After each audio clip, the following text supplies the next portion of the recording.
For over 50 years, the commercial helicopter industry has proven itself to be a very effective means for serving individuals, companies, and communities. The services provided by these helicopters are as far-reaching and diversified as the helicopter is versatile. However, an unacceptable number of these helicopters, their pilots, and passengers have succumbed to senseless and often tragic crashes. And the highest percentage of these crashes have been caused by human error, namely pilots making poor safety of flight decisions. What's even more alarming is that the same mistakes are being made over and over again throughout our industry. As you go through this training and watch the scenarios, we suggest that you should concentrate heavily on the error chain depicted in each scenario and how these steps ultimately lead to a crash. Ask yourself, what were the contributing factors? Were there opportunities to break the chain? Was there a specific culture within the company that influenced the pilot's decision-making? And were there direct and or indirect pressures affecting the decisions of the pilot? Finally, before we begin with the scenarios, it is important to emphasize that this video would not have been possible if it were not for the support of the helicopter operators shown in the scenarios and named in the closing credits. These companies allowed the use of their equipment and personnel and the display of their logos for the demonstration of unsafe practices in the sincere hope that taking a proactive approach through this training will help to significantly improve the safety record of our industry.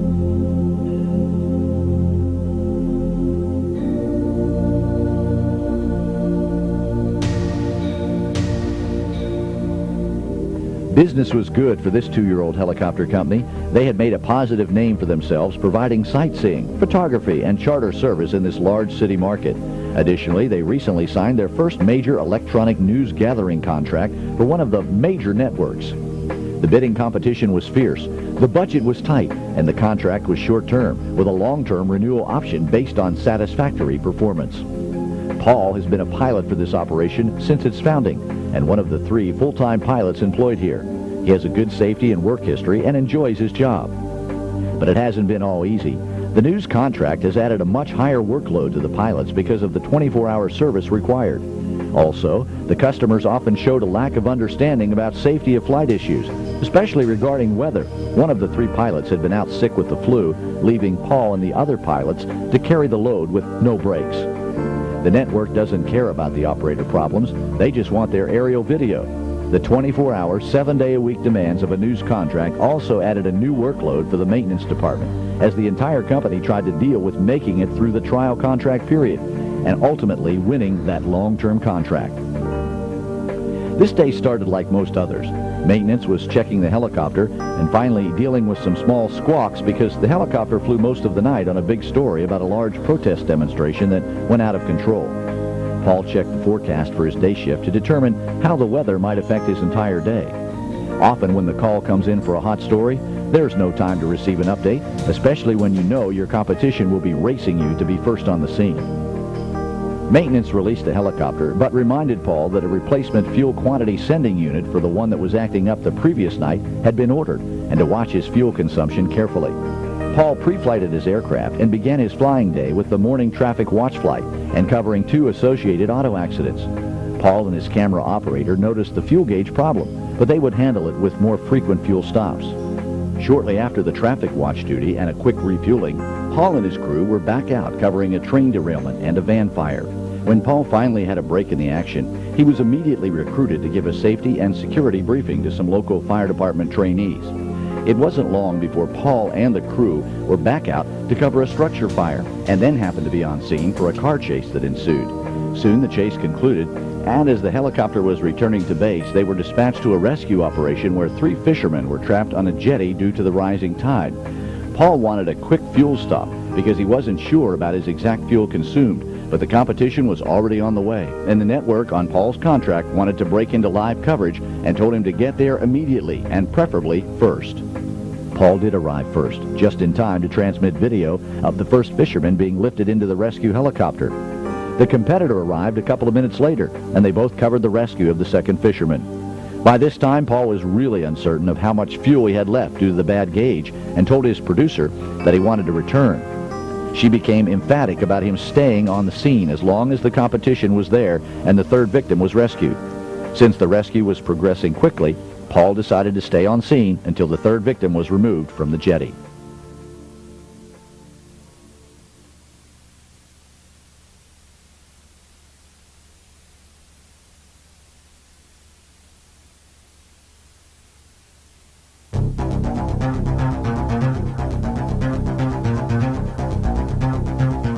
This prominent helicopter flight training company has been very busy lately. The need for qualified pilots has been at an all-time high, and the time has never been better for career pilot hopefuls. School enrollment has been nearly to capacity, and the students and instructors have never been more enthused about their prospects for finding work as a career helicopter pilot. One of the company flight instructors, Manny, who has about 1,250 hours total time, is now very pleased at how employable he is in the mainstream of the industry. Because of this, he was preoccupied with faxing off resumes, making phone calls, and performing other activities associated with moving on from the world of flight instruction. With over 1,000 hours of instruction behind him, he is extremely comfortable in the aircraft and has developed a feeling that he can recover from any situation a student might put him in. Manny also has been telling his students that pre-lesson and post-lesson briefings are really not necessary, and he'll just talk about their lesson plan in the air, in spite of the fact that the other company instructors are all conducting formal lesson briefings with their students. On this day, the student had already been waiting for 15 to 20 minutes for Manny to first get off the phone and then to finish telling his buddies about his conversation with a potential employer. A company supervisor reminds Manny that he and his student are now running well behind schedule, and if they are going to get the lesson done prior to the next time slot, they need to get going. Manny tells the student to shorten the pre-flight since the aircraft had just been flown and hurry and get the helicopter started. The student did as he was told, performed a quick cursory pre-flight, and then immediately began the starting process. After another quick phone call, Manny arrived at the helicopter and climbed in as the student was still working through the checklist. Manny, who was unhappy with the slow progress being made, takes the checklist from the student and puts it away, saying there's no time for that now. Manny skips the run-up checks and takes the controls himself for the departure. As he does so, he's still finishing his can of soda, which he holds between thumb and forefinger, while he holds the cyclic with his other three fingers. The pickup was abrupt and hurried from the parking area, and the actual airport departure consisted of a rapid 360-degree turn, followed by a very exaggerated nose-over takeoff. The aggressive takeoff caught the attention of other instructors and their students who were standing on the ramp. They were all commenting and shaking their heads in disapproval of this cowboy style of flying. Once in the practice area, Manny conducts a reasonably professional lesson for the first 20 to 30 minutes, concentrating on hover work. But then he starts to get a little bored and decides to add a little entertainment to the program. After cautioning the student never to do this himself, he takes the controls. His routine begins with a rapid pedal turn, similar to what he did at the airport, followed by another Hollywood-style departure. He then pitches down into a long utility path cut between tall trees and does a high-speed run, nearly touching the ground as he followed the path. Manny was obviously enjoying this maneuver and looking for his students' approval.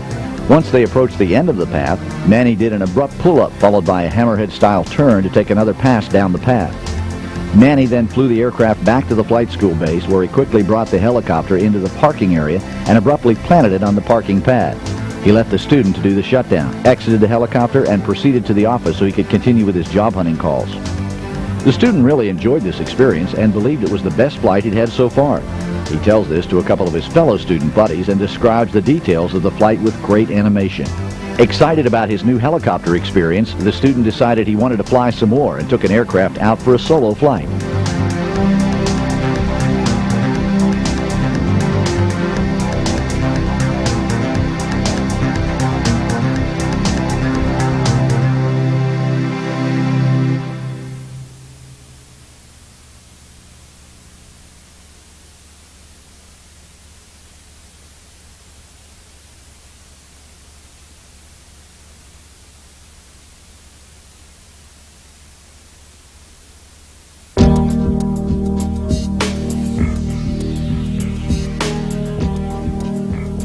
It had been a long hitch for this longtime company pilot, Grady, who was also a training captain and check airman.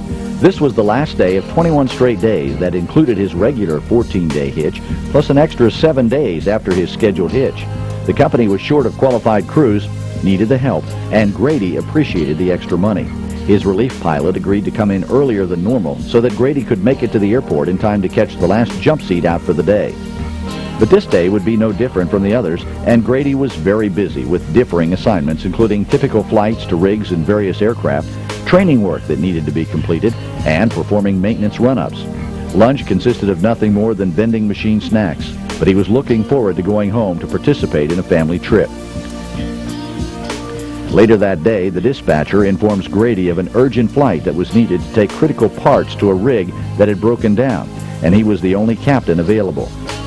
The importance of this flight to the oil company is stressed, and they're anxious to get it working again.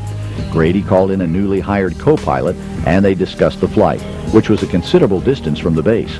The dispatcher did indicate that they had plenty of fuel on the destination rig. Grady figured that even with the distance to travel, if he departed within 10 minutes, he could still be back in time to catch his jump seat flight. Because of the past everyday routine with dispatchers and fuel availability and the shortness of time, Grady decides not to take on fuel at the base and just refuel at the rig while the parts are being unloaded. Although the co-pilot notices the lack of planning, he does not challenge the captain, nor did he bring the fuel sheet, missing Grady's request to bring it during all the rush. Anxious to get flying, Grady also goes against company policy and loads the heavy cargo with his co-pilot because he didn't want to wait for company ground personnel. Grady cuts short his walk-around and hurries the co-pilot. They depart for the rig. The trip progresses normally. The weather is good, the winds are calm, and they arrive at the rig at Grady's projected time. After a quick circle around the rig, Grady sets up his approach and lands. After removing the parts, Grady begins the fueling process only to be stopped by a rig crew member who advises that the fuel pump has broken down. Grady asked his co-pilot for the fuel sheet only to find out it was left at the base. Grady then rechecked his remaining fuel and distance from the home base and believed they had the ability to make it back with existing fuel on board. He also figured he could still make the jump seat if there were no other delays, and they departed for the base immediately. En route, Grady and the co-pilot kept a close watch on their time, speed, distance, and fuel burn. Although the margins were far less than customary, Grady still believed they could make the base with a small reserve.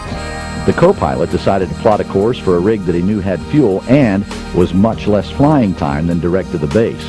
But it would take them off course and delay their arrival to the base, and Grady would certainly miss his jump seat flight. Still, they pressed on, with the lightly loaded helicopter making good speed. With 60 miles to go and 345 pounds of fuel left, Grady nervously continued to convince himself that they still had enough fuel to reach the main base.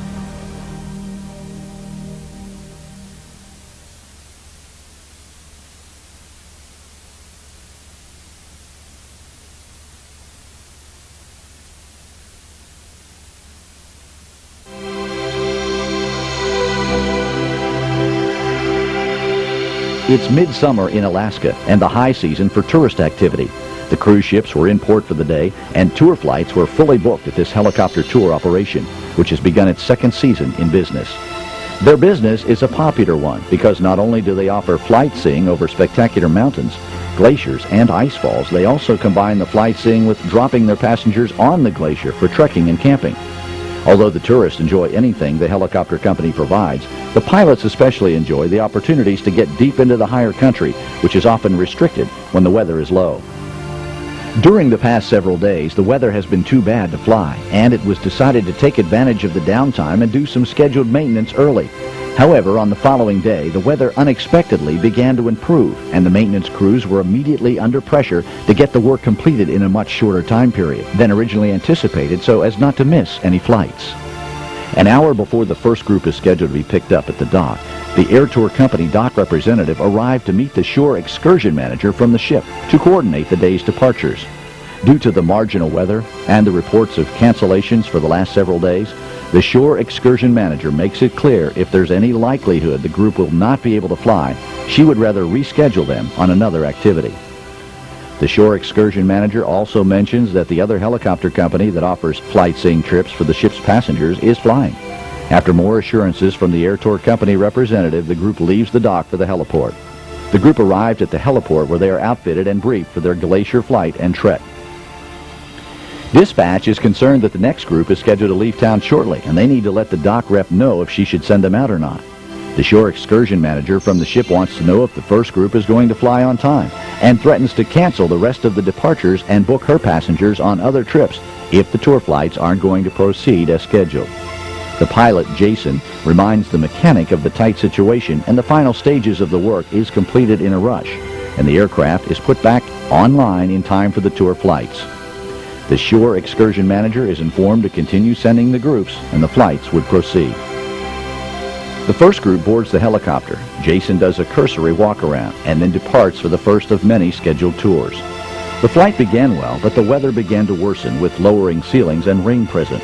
As the flight continued, the weather didn't change. However, an occasional small vibration in the pedals did get Jason's attention. But the passengers were engrossed in the ride, so he decided to continue the flight and have maintenance check it out upon return.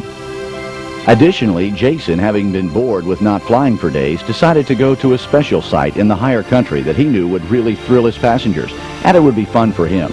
As he got closer to the site, he encountered weather that caused more concern about terrain obscuration and whiteout possibilities. But he had promised his passengers to take him to this site and didn't want to back out on his announcement.